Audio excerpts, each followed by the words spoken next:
شیخ Saadi رحمۃ اللہ علیہ فرماتے ہیں، میں پوری زندگی دو بندوں کو تلاش کرنے پہ بھی تلاش نہ کر سکا، ایک وہ جس نے اللہ کے نام پہ دیا ہو اور غریب ہو گیا ہو، دوسرا وہ جس نے ظلم کیا ہو اور اللہ کی پکڑ سے بچ گیا ہو۔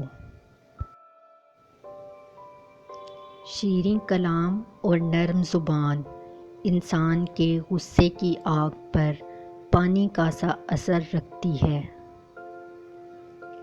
میرے پاس وقت نہیں ہے ان لوگوں سے نفرت کرنے کا جو مجھ سے نفرت کرتے ہیں، کیونکہ میں مصروف رہتا ہوں ان لوگوں میں جو مجھ سے محبت کرتے ہیں۔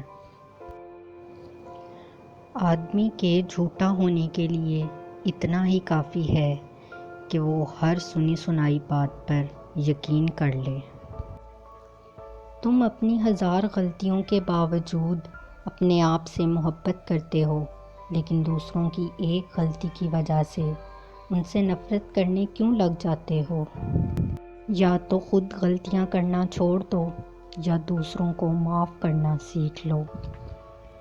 شیخ سعدی رحمۃ اللہ علیہ فرماتے ہیں کہ انسان کو جتنا لگاؤ رزق سے ہے، اگر اتنا لگاؤ رزق دینے والے سے ہوتا تو اس کا مقام فرشتوں سے بڑھ کر ہوتا۔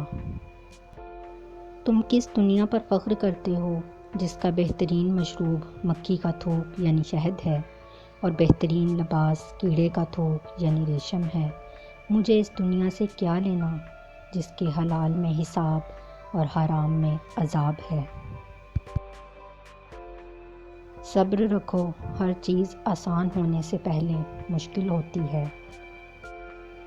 شیخ سعدی رحمۃ اللہ علیہ اور ان کا بیٹا تہجد پڑھ رہے تھے۔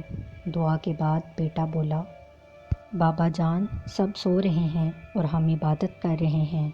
شیخ سعدی نے اپنے بیٹے کو جواب میں کہا، اگر دوسروں کی عیبوں پر نظر رکھنی تھی تو بہتر تھا کہ تو بھی سویا رہتا۔ آپ کے اخلاق کی قدر بھی لوگ اس وقت کریں گے جب آپ کے پاس دولت اور طاقت ہو۔